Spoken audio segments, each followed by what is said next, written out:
In today's video, I'm going to teach you how to change your email on Glassdoor.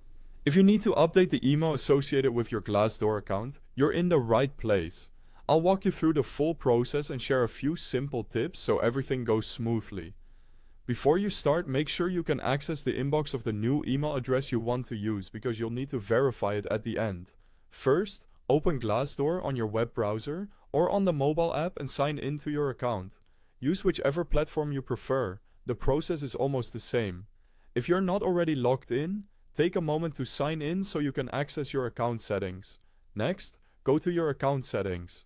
On desktop, click your profile icon in the top corner and choose Account Settings from the menu. On the app, head to your Profile tab and look for the Settings or gear icon. This area is where you manage your personal details and login information. Quick note before we continue. I've placed the official Glassdoor website link and the iOS and Android app download links right at the top of the description to help you get to the correct place quickly and safely. Inside your account settings, find a section labeled Email or Login Information. Different layouts might use slightly different wording, but you're looking for the place where your current email is listed.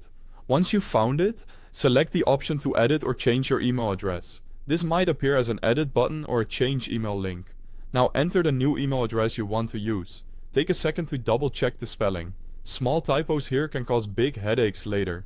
In some cases you may be asked to confirm your identity, such as by entering your password.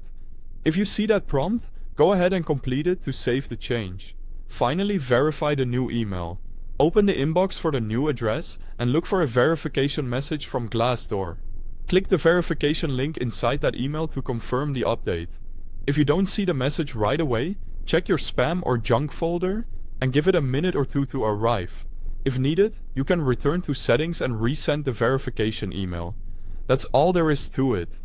You've successfully changed your email on Glassdoor. If this helped, feel free to share it with someone who might need it. Thanks for watching.